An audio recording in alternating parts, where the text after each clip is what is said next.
Un saludo a ti, oyente que nos acompañas en este programa de Unión Radio Cultural. Una cana al aire. Hora dedicada al gusto por compartir cosas entrañables, personajes con sabor e inteligencia. Liviandad, por supuesto, y acaso con una que otra travesura.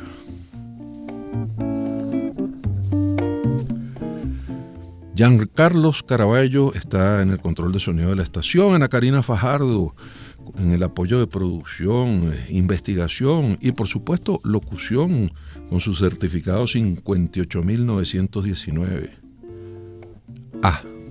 ¿Quién les habla?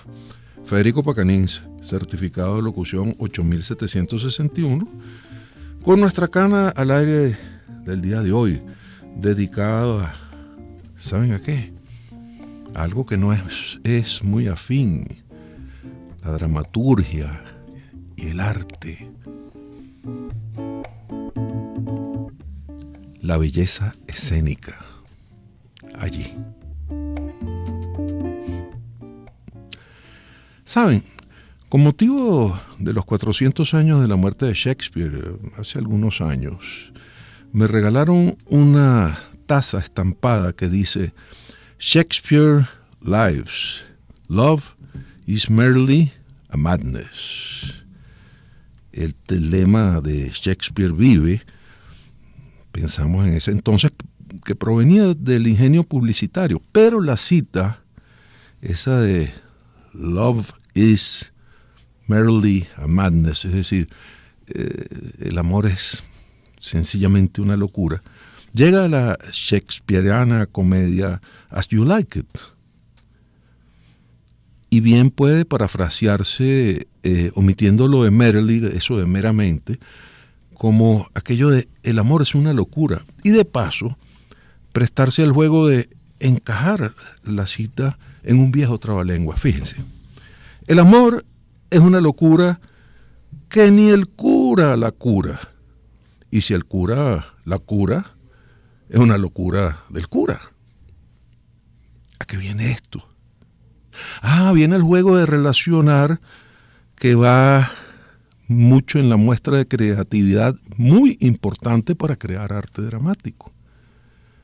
Con esa base se han tomado tramas en mitología o de clásicas tragedias griegas y romanas para convertirlas en obras contemporáneas. Por decir, el mito de Pigmalión, proveniente de las metamorfosis de Ovidio, dije Ovidio en vez de decir Ovidio, y eso se vale, dio lugar a que George Bernard Shaw en 1913 escribiera su famosa comedia que décadas después inspiró uno de los musicales más famosos y celebrados de todos los tiempos, My Fair Lady, de Frederick Loewe y Alan J. Lerner. ¿A qué viene todo esto?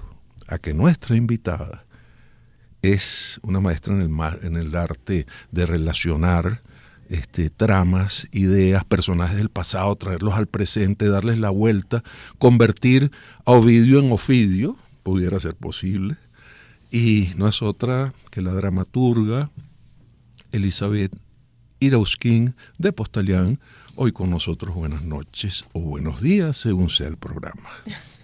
Buenos días, Federico. Fede para los amigos. Gracias. Y gracias por invitarme a estar aquí esta tarde, independientemente que la vean en la noche o en la mañana. Fíjate que también podemos relacionar con este tema la belleza escénica, porque centramos mucho de tu arte en traer y relacionar personajes del pasado y el presente, así como lo pudo haber hecho el talento de Bernard Shaw, buscando que la reina de Saba, por decir así, se pueda convertir en algo, no digamos venezolano en el sentido costumbrista, pero sí en el de creatividad, o hacer otro tanto con la esposa, la Rosa del Principito, que viene a ser Consuelo Sunsin. O de Saint-Exupéry, o buscar también hasta en personajes tan antiguos, tan clásicos como puede ser Sherazade, ¿verdad? La reina de Saba, la mujer más bella del pasado. Belleza hay mucho en tu labor y en tu obra. Sí. De todas estas cosas, ¿cuál viene primero? La primero, si estamos hablando de mis inicios, fue Luna Roja. Luna Roja es una obra que está basada o inspirada en la historia de Salomé con Juan el Bautista. Donde Juan el Bautista se le presenta para contar la verdadera historia de Salomé. A mí me inspira mucho las historias pasadas, pero no como las leo, sino como yo me imagino que pudo haber sido. Fíjate que Salomé se habla mucho de belleza ahí también. Claro, pero entonces solamente una partecita que sale en la Biblia, y después las antigüedades judías de Flavio Josefo, que habla un poquito de ella. Es una niña de 14 años, que pide la cabeza de Juan el Bautista. Pues en mi obra, ella está enamorada de Juan el Bautista, y lo que pide es la libertad de Juan el Bautista ante Herodes. Entonces yo imagino a esa muchachita manipulada por la madre, pero que al final el amor es el que prevalece. Mitos antiguos te nutren la pluma para hacer cosas. Y en el caso, digamos, de Salomón, el rey Salomón y la reina, ¿cómo? También es una cosa. Yo pienso en el personaje. Vamos a decir, me gustaría, leo sobre el personaje, lo que esté a mi alcance, que me nutre del personaje, y entonces empiezo a escribir, a anotar ideas. Y anotar a veces escenas, que no necesariamente tiene que ser la escena 1 y después la 2 y la 3, sino hago el final y el principio, y después voy uniendo esas ideas. Y hago la historia, como yo me la imagino, después de haber leído lo que está históricamente escrito. ¿La favorita del rey se la pones cuando termina la obra o cuando comienza? No, generalmente el título me inspira. Entonces primero tomo el título, se va a llamar Las favoritas del rey. Entonces, de acuerdo a ese título, voy hilvanando, tejiendo la historia. ¿Y en el caso de La Rosa del Principito? La Rosa del Principito vamos a decir que es el personaje de la persona, valga la redundancia, de la mujer que inspiró el Principito, que en este caso es Consuelo Suncín de Saint-Exupéry, una salvadoreña que estuvo relegada, olvidada en la historia hasta no hace mucho, pues, que fue que aparecieron libros, notas. Y dije, bueno, yo le voy a escribir una historia a esa mujer. Sherezade. La mujer del vestido de plumas. O sea, así se llama la obra. Fíjate que una persona que no está informada de esta relación, tú le dices la mujer del vestido de pluma y a lo mejor piensa que es una dama que está en un baile o es otra cosa, y resulta que es Sherezade, ¿no? Claro. Son las plumas de la mujer cuando se va, cuando tiene libertad. Entonces está basada en un cuento de Las Mil y una Noche, donde una mujer cautiva, pero tiene unas alas guardadas en un baúl, que es como Pandora, por ejemplo, ¿no? Es decir, asimilando un poquito los mitos antiguos también. Ella sabe que están las alas ahí, pero no las puede sacar, porque las alas significan la libertad. Entonces, cuando ella saca esas alas, se libera realmente y se convierte en una mujer de plumas, una mujer con plumas, una mujer con alas. Si yo te digo Asclepión con K. Correcto. Okay. Es el grupo que está formado por médicos que hacemos teatro. Ese grupo, eso empezó hace aproximadamente unos 14 años, diría yo, que empezamos a hacer obras de teatro con los médicos. Empecé preguntando, ¿tú quieres hacer teatro? ¿Tú quieres hacer teatro? Y veía las características físicas y de voz de los médicos y reunimos un grupo de médicos para hacer la primera, que fue una versión y adaptación de Médico a Palo, de Molière.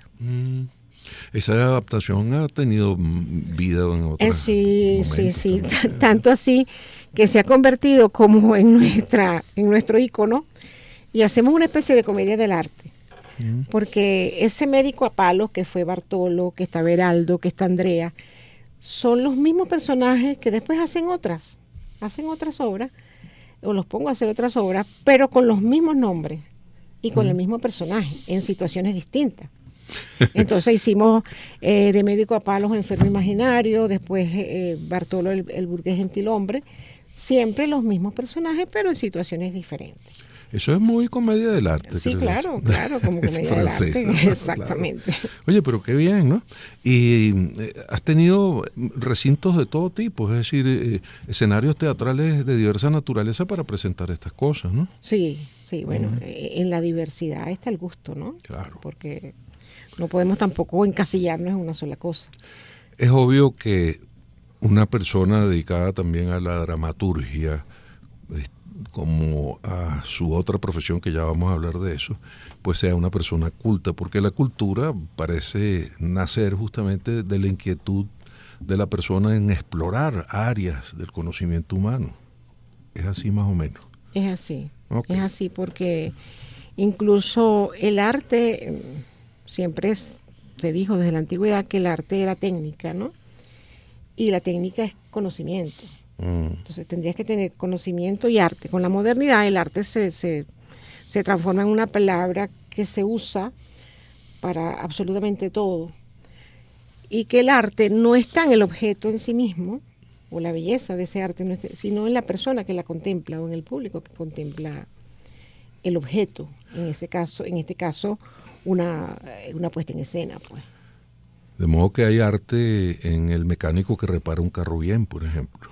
Hay arte. Allá Si estamos con los enunciados que todo es arte y que las posibilidades son infinitas, mientras más artistas hay, pues hay más arte, y mientras más arte, más artistas. Es decir, eso ahorita no hay una definición filosófica, histórica acerca de qué realmente es el arte, porque todo se presta para hacer arte.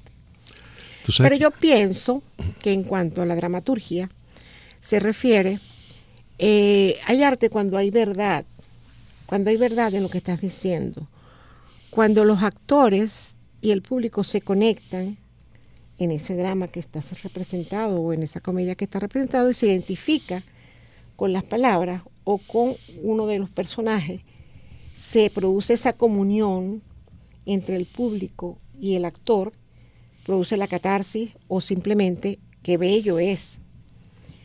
Y como yo a veces digo que arte es todo aquello que miras y te deja sin aliento, ¿no? Wow. Eso es arte. Eso también es belleza. Eso también es belleza. Juan Ramón Jiménez decía... Sí, porque produce placer a quien lo contempla. Juan Ramón Jiménez decía, quien entrevé, verá.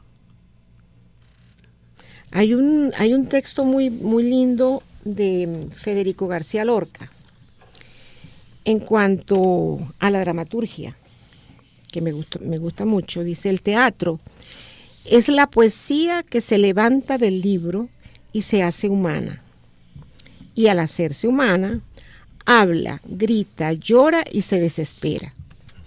El teatro necesita que los personajes que aparecen en escena se vistan de poesía y al mismo tiempo que se les vean los huesos, la sangre. Entonces, este es un texto, wow, maravilloso como para hacer una conferencia de lo que es la relación de la belleza en esa dramaturgia, que puede ser una comedia, que puede ser una tragedia, que puede ser incluso dramaturgia para la música, para la danza, y que el público se identifique con ella, con lo que está viendo. Eso es belleza. Belleza, por cierto, también tiene nuestra invitada, famosa por sus ojos, entre otras cosas. También por sus manos, porque fíjense que aquí hay una correlación bien simpática y bien curiosa. Está por un lado la medicina, está también el arte de la cirugía plástica, porque según tú lo estás definiendo, ahí hay mucho de arte. Está también la dramaturga, esa persona que es capaz de escribir pensando en que lo que se escribe se representa dentro de un escenario. O sea, es bien concreto eso, distinto a lo que puede ser el arte del novelista, del narrador, que deja que la imaginación de la persona sea la que lleve al galán o a la princesa o al malvado a una situación física. El dramaturgo no, tiene que pensar que eso va a tener corporeidad en la escena. Eso creo que también está claro, y por supuesto ¿no? en la dramaturgia o en la representación dramática, en este caso la puesta en escena, interfieren muchas actividades como el vestuario, la iluminación, la escenografía, que son lenguajes en sí mismos. Uh-huh. Entonces eso es arte también, porque encaja perfectamente en lo que se está diciendo y en lo que se está haciendo. ¿Cómo es que un médico termina en dramaturgia? O mejor dicho, no termina, sino que vive también en la dramaturgia. Bueno, cuando yo tenía 16 años, me preguntaron qué era el amor. Y yo respondí que el amor era algo tan maravilloso, que si el demonio amara, dejaría de ser malo. Y vas a estudiar literatura, seguramente. Y yo les dije, no, yo voy a estudiar medicina. Porque bueno, era mi carrera que quería estudiar, además quizás influenciada un poco pues por mis padres que querían un médico en la familia. Y me hice médico. Pero nunca abandoné esa vena artística que tenía. Escribía poemas, pintaba, hacía esculturas, hacía muchas cosas con las manos, muchas manualidades.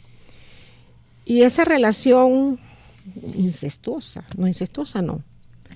Quizás esa relación de infidelidad que tenía con la medicina y el arte. Pero muy graciosa. Claro, se concreta cuando ya una vez que soy médico, después hice cirugía general, después hice cirugía plástica, dije, es el momento para formalizar mi relación con el arte. Y empecé en la escuela de arte, a estudiar arte. Y ahí me enamoré del teatro. En la Universidad Central de Venezuela. En la Universidad Central de Venezuela. Fíjate qué curioso. Primero fue la medicina, sí. y después empezaron a convir, ¿no? Claro, tan así que la metí. Sí. Metí a los médicos también a hacer arte, a hacer dramas, pues, en las obras. Ahorita en marzo, Dios mediante, pues ya tenemos la otra ya planificándose, cocinándose, para hacerla por el Día del Médico, que generalmente se hace en marzo. Siempre hay un día de médico y siempre hay un marzo en todos los años. Exacto. Bueno, ya tenemos años haciéndola. Fíjate que cuando yo diga Artemisia, a lo mejor algún oyente dice, epa, eso está mal dicho, así como dijo Ofidio y Ovidio, pero no está mal dicho, ¿verdad? No está mal dicho. ¿Quién es Artemisia? La Artemisia es nombre de diosa y nombre de arte. Ahí está. Pero hay algo más. Claro, es una pintora del Renacimiento italiano, que fue la primera pintora que entró al círculo de las bellas artes en Florencia.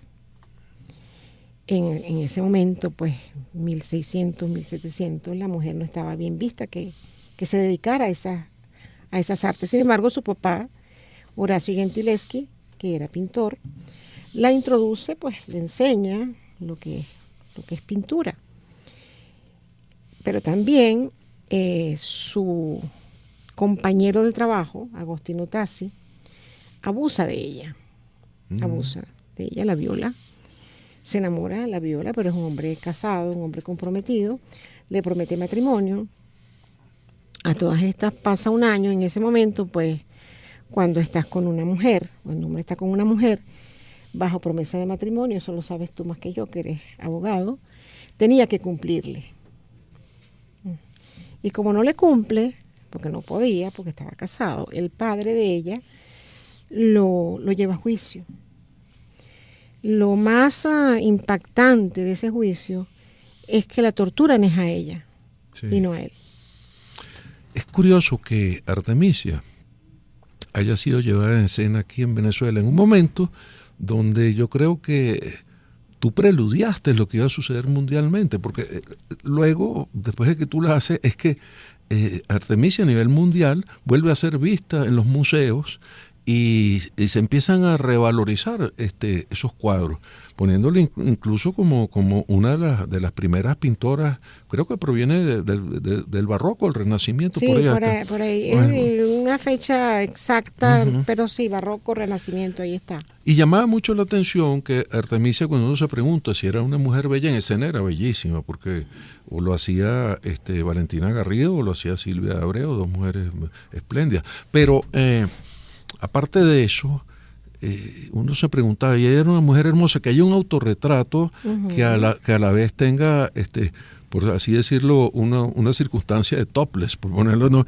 de Artemisia desde aquellos tiempos, ¿no? Bueno, no de topless, pero ella pintaba todo lo que relacionaba con la mujer, por ejemplo, Susana y los viejos, Judith decapitando los Fernes, es decir, esos temas bíblicos eran muy comunes que los pintaran, y ella se dedicó mucho a ese tema, ¿no?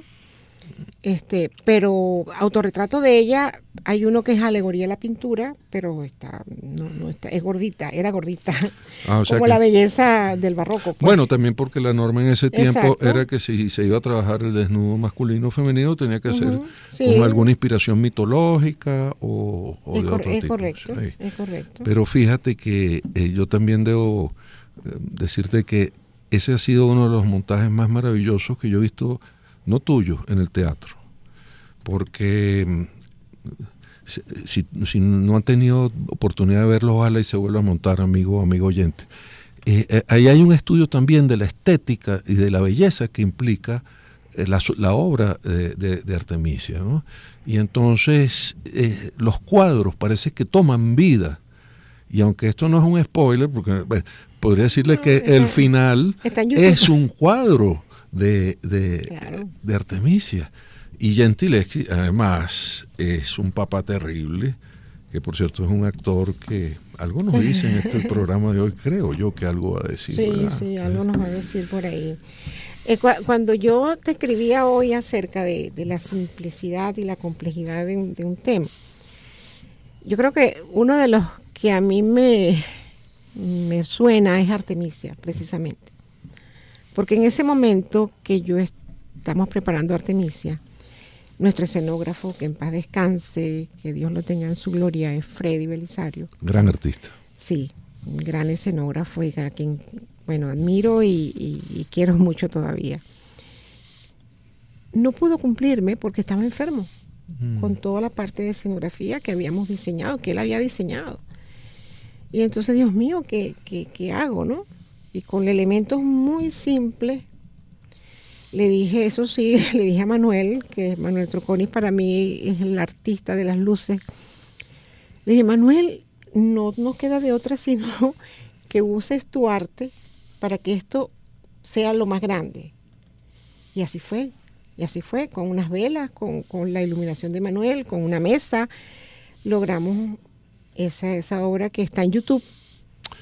Artemisia, por cierto, da tus datos de YouTube porque ya vamos a la segunda parte. Fundación Asclepión. Además, hay más en el arte de la dramaturgia de nuestra invitada de hoy, Elizabeth Irausquín de Postalián. Lo que pasa es que vamos a un corte y seguimos con ese más muy interesante por lo demás. Hola, te saluda Ana Karina Fajardo y estamos de vuelta con la edición de hoy de Una cana al aire. Esa cana que se lanza al aire cuando apreciamos la verdadera belleza escénica. Como espectadores de teatro, danza y demás artes escénicas, podemos apreciar la belleza a través del vestuario del artista, de la escenografía, de la iluminación, de los textos que escuchamos, de los movimientos que seguimos desde nuestra butaca y de la entrega del artista que tenemos delante. Sin embargo, yo soy fiel creyente de que la verdadera belleza escénica nace desde la motivación de sus creadores, de esos sueños que mantienen con firmeza, de esas ganas y ese amor por crear desde la trinchera en la que se encuentren, sabiendo que el arte es noble y siempre estará allí para cuando llame el corazón. Esa es la verdadera belleza escénica. Y una figura que la hace posible dentro de las tablas venezolanas es la mujer del Renacimiento, como nos gusta decirle, que nos acompaña hoy en Una Cana al Aire. Elizabeth Irausquín, dramaturga y directora de obras que, como estábamos comentando en la primera parte del programa, pareciesen cuadros pintados por los más finos artistas. Bienvenida, Eli. Oh, gracias, Ana Karina. Ahora te por saludo tan yo. linda palabra. Gracias a ti por acompañarnos. Eli, yo, Artemisia Gentileschi, juro sobre la vida y la obra de esta gran pintora del barroco italiano. Ciencia y arte en viceversa, honrando al doctor Pepe Izquierdo y a esa dupla entre la medicina y el arte que te caracteriza a ti y a todo tu grupo de teatro Asclepión. Pedro e Inés, una historia sobre el amor entre Pedro I de Portugal e Inés de Castro, Girasoles de Silencio y su protagonista Van Gogh. La Rosa del Principito, inmortalizando la historia de Consuelo Suncín de Saint-Exupéry, mujer que inspiró al escritor Antoine de Saint-Exupéry para crear esa rosa llena de espinas que aparece en la famosa novela. Y, más recientemente, el último vals de la emperatriz Sisi, acerca de, como su nombre lo dice, la emperatriz de Austria y reina consorte de Hungría, Elizabeth de Baviera, tocaya tuya, por cierto. Eli, haciendo un recorrido por alguna de tus obras que, por cierto, repito, como comentábamos en la primera parte, están disponibles en el canal de YouTube de Asclepión, podemos notar que te encanta escribir y dirigir historias sobre personajes que existieron en la vida real y que, independientemente de lo mucho o lo poco que los conozcamos hoy en día, dejaron su huella para la posteridad. ¿Qué tienen en común los personajes que escoges para tus obras? Bueno, lo que tienen en común es que son personajes históricos. Y como tú dijiste, pues que hayan dejado una huella de alguna manera, ¿no? De alguna forma. Y como ya lo dije anteriormente, me viene a la mente un personaje, o como me pasó con Amapola de Maíz, que no aparece ahí. Que no la hemos mencionado. Que no la hemos mencionado. Es decir, vi un cuadro, me llamó muchísimo la atención la imagen de ese cuadro, una mujer con un vestido gris y un gorro rojo. Entonces, ¿cómo hubiese sido la vida de esa muchacha? ¿Qué hizo?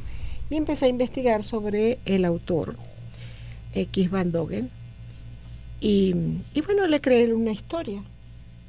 Y con los demás que ya tienen su historia creada, aparte de primero ilustrarme y tener el conocimiento de lo que hicieron, de cómo fue su vida, los padres, de todos, si tenían alguna enfermedad, lo que sea, entonces me imagino la historia que yo hoy voy a crear.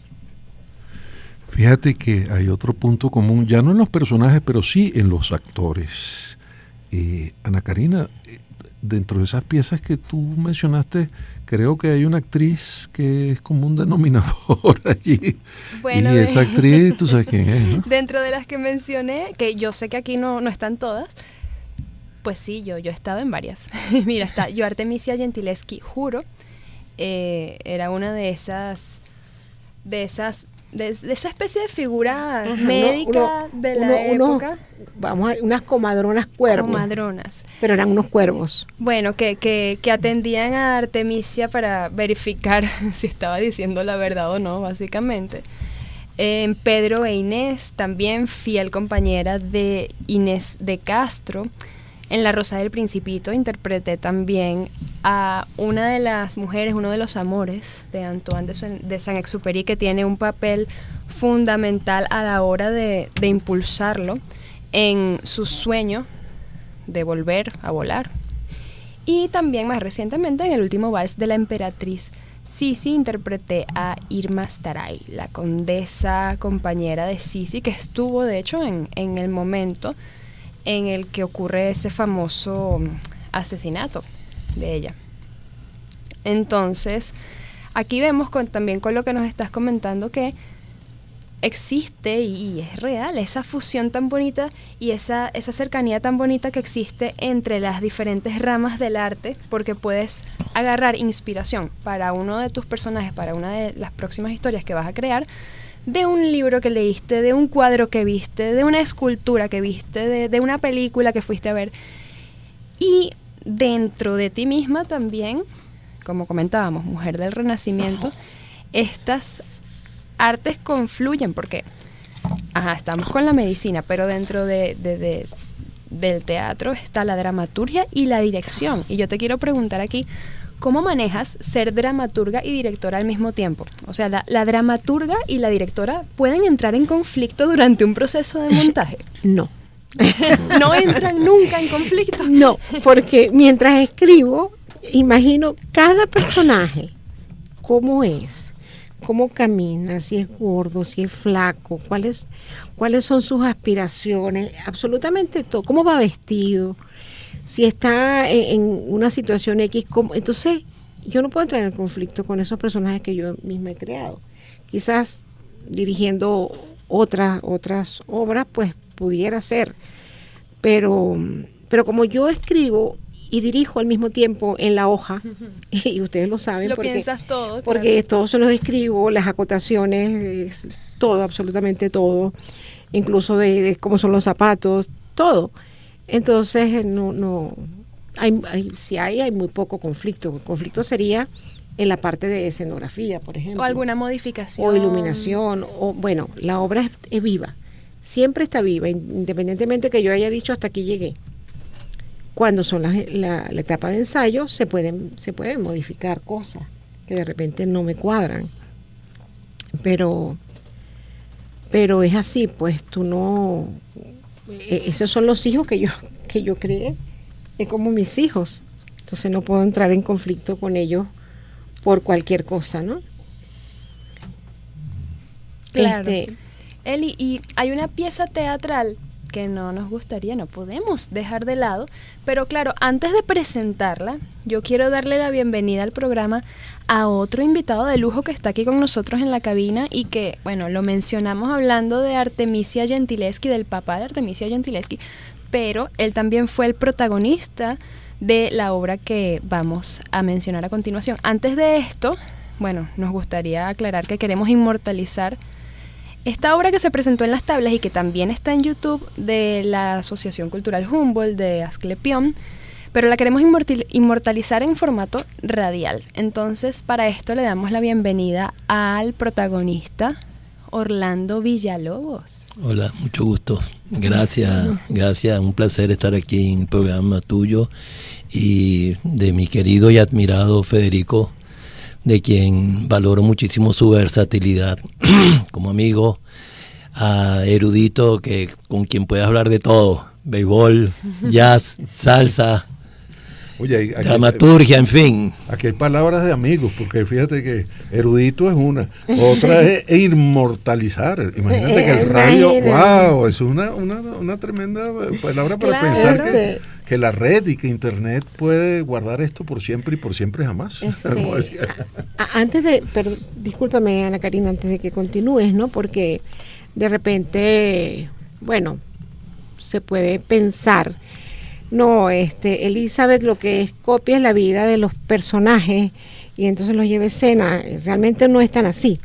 Pero yo les voy a leer acá un texto de Goethe, que es el que vamos ahorita a nombrar o a representar, que le preguntaron si él era original en sus obras.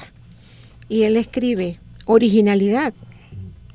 Nuestro solo es la energía, la fuerza, la voluntad para hacer. Es una insensatez discutir si tenemos las cosas por nosotros mismos o si las hemos recibido de otro. ¿Por qué tendría que escribir un soneto a mi cuenta y riesgo para una obra cuando puedo tomar uno de Shakespeare que encaja perfectamente y dice lo necesario? Vamos, ¿saben qué? Hacer un juego radiofónico de inmortalización, como bien dices tú, Ana Karina. Vamos a representar, aprovechando que está nuestro gran primer actor del grupo, que es Orlando Villalobos, y que está la propia dramaturga, y también está otra actriz importantísima del grupo como es Ana Karina, para hacer una pequeña representación de una escena de una obra de Elizabeth. ¿Qué les parece? Vamos con todo.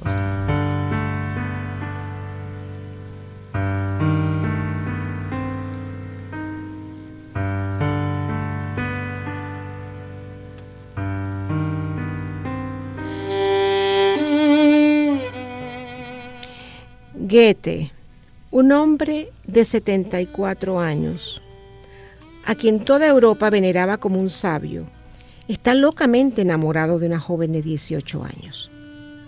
El hombre sensible que había en él no se había revelado de una manera tan clara y vehemente como en ese momento, cuando siente el renacimiento a una nueva pubertad, para escuchar la voz de los sentimientos y el despertar de las emociones.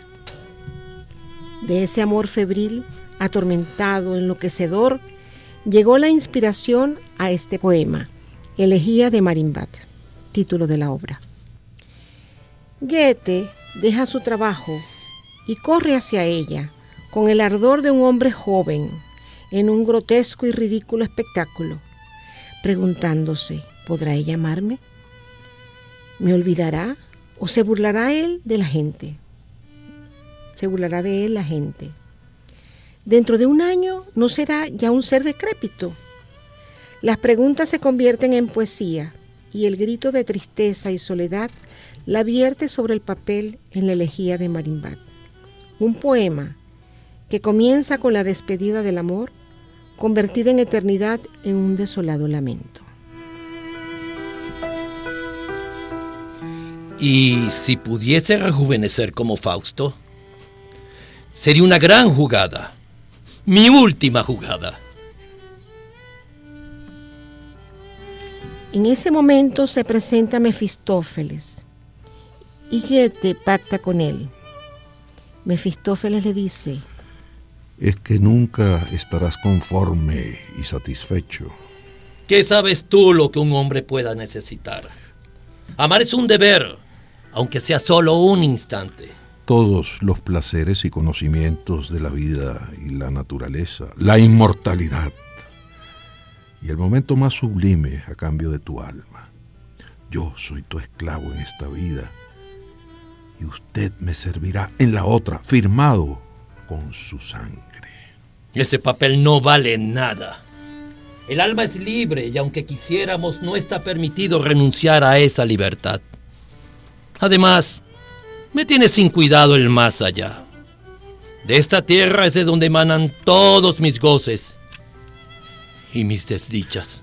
Solo si puedes conquistar el amor con tus propias armas, sin que me diga otra cosa que tu persona, alcanzarás la suprema felicidad y estarás libre de mí. Hecho. Y esta vez no me pidas sangre. Soy un hombre de palabra. Vamos, el tiempo es breve. ¿Quién osaría rechazar a un hombre que va camino a la inmortalidad? Jamás vas a cambiar. Eres lo que eres. Aunque te pongas pelucas, uses aceites y talcos, seguirás siendo lo que eres y queriendo lo mismo. Abarcar lo más alto y lo más bajo, acumular el bien y el mal en ti mismo. Una lucha interminable. La escena, Goethe y Ulrica. Señor Goethe, cuánto placer me proporciona su visita. 1 año. Eso es demasiado tiempo para un gatito solitario. Esta primavera luce usted más bella, señorita Ulrica. Y usted tan galante, como el año anterior y el antes de este. ¿Qué tal se encuentra? Me han dicho que ha estado usted enfermo. Es por el invierno. Este año estuvo muy pesado. Si está usted sola, deme otro beso, que la brisa me quitó aquel otro de los labios. Entre sus brazos, que son los goces del cielo. ¿Hay quien tenga unos labios tan dulces ni mejillas tan lindas y llenas? Deja que mi alma penetre la suya. ¿Cómo hace para crear tanta poesía así, de la nada? Cuando hablas desde el corazón es fácil. Un sonido se acomoda al otro Y cuando una palabra se ha pegado a mi oído, vienen otras y la acarician. Ay, cómo me gustaría expresarme de manera tan bella. Señor Goethe, debo decirle algo importante. Tengo un pretendiente. No es un novio formal, pero no me disgusta. ¿Se atreve a preferir a un jovenzuelo y desairar al genio literario de Alemania? Pongo a sus pies mi rango, mi fama, mis riquezas y prometo elevarle por encima de todas esas damas distinguidas de la corte de Weimar. Guarde la compostura, señor Goethe. He ofrecido una hermosa y espaciosa casa a su madre. Además, piense que cuando yo muera, usted tendrá fortuna y aún será joven y hermosa. Podrá casarse con quien quiera. ¿Qué puede ofrecerle ese joven? Un porvenir incierto. Mas yo le ofrezco un presente seguro. Eso es una compra. Y no estoy en venta. ¿Qué felicidad encontraría en un matrimonio concebido de esa manera? No sabes lo que dices. Eres solo una niña. Te daré un tiempo para reflexionar. Prometo que lo pensaré, señor Goethe. El año próximo tendré 19 años y seré más mujer. Y usted tendrá 74 y será menos hombre. ¿Otro año? Usted no puede esperar tanto. Ay, un año pasa pronto. Ya lo verá. Cuando llegué, un año era mucho tiempo. Y ahora, un año es poco. Ulrica, ¿acepta casarse conmigo? Me honra y me halaga su propuesta, señor Goethe. Le prometo que... No haga promesas fuera del corazón. Salvo en raras ocasiones se puede decir un sí o un no de manera absoluta. Pero cuando se trata de sentimientos, hay grados, matices. Cuando llegue a darse cuenta será demasiado tarde. Pues yo me escurriré entre esos matices e iré a visitarlo. Ya lo verá.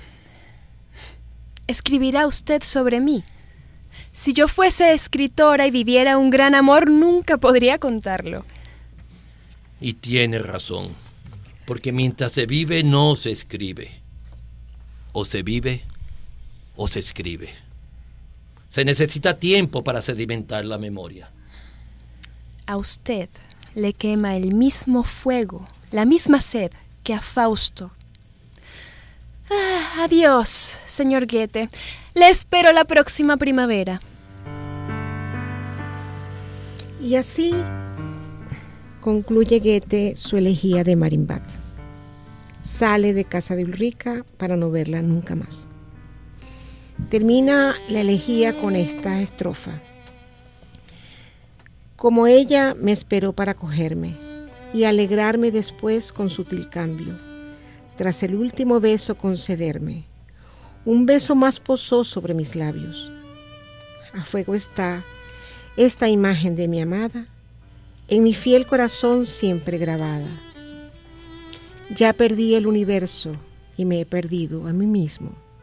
Yo, amado de los dioses, su caja de Pandora me han vertido, rica en gajes y horóscopos atroces.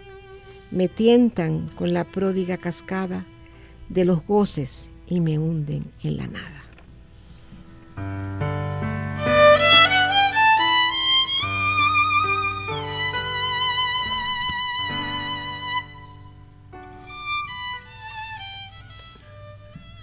Así la intervención de Orlando Villalobos, Ana Karina Fajardo, de quien les habla Federico Pacaniza, en esta escena de una obra de Elizabeth Irausquín, que por cierto debuta hoy como dramaturga radiofónica, diría yo.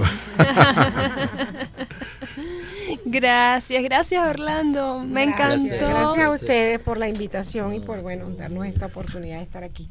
Dime una cosa, ¿tú sientes diferente, por ejemplo, la ejecución de tu texto en la radio que lo que puedas hacer, digamos, en la escena? Bueno, por supuesto que sí. Primero porque estoy en una radio con un micrófono puesto. Aunque en mi casa cuando ya pienso que terminé la obra, pues yo misma la leo para mí. Y se la doy a leer a mi esposo, se la doy a leer a personas que quizás no conocen del personaje que estoy escribiendo, pero me aportan su feedback en cuanto a que sí entienden la pieza. Y en el caso tuyo, Orlando, de haber representado, yo recuerdo de esa obra un final maravilloso, porque era una luz y Goethe como que se entregaba a la eternidad, como de hecho ha sucedido, porque es un personaje que no ha desaparecido, sigue presente y es uno de los grandes clásicos alemanes y mundiales. Pero cuando estabas ejecutando ahorita, ¿te traía algo de la escena a esta mesa y a este? Es una sensación, bueno, primera vez que dramatizo frente a un micrófono. Sin embargo, me sentí con mucha seguridad, me sentí transmutado completamente. A pesar de que estoy dentro de una cabina radiofónica, me sentí Goethe. Me encanta. Sí. Bueno, me sentí Goethe. Esa era parte de las claves que tú decías en la primera parte del programa. La verdad escénica está en aquella paradoja que hacía Diderot, que decía el actor es y no es la persona que representa. Entonces, ¿a dónde está el punto medio de eso? Miren, ha sido un placer tenerlos aquí en esta emisión y en esta Cana al Aire, que podemos llamarla como tal también. Estamos buscándole la presencia a la radio, fíjate tú, a la transmisión del drama radiofónico, dirías tú también, Ana Karina. Así es, y esta lectura creo que a Orlando y a mí nos hizo sentir como si el tiempo no hubiese pasado. En absoluto. Y no ha pasado. Hasta la próxima vez. En la conducción del programa estuvo Federico Pacanins y quien les habla, Ana Karina Fajardo. Pueden encontrarnos en Instagram como @FedericoPacanins y @Caritopía. Este programa es posible gracias al equipo conformado por Gitanjali Suárez, Inmaculada Sebastiano, Melanie Pieruzzi, Carlos Javier Virgües y Giancarlos Caraballo.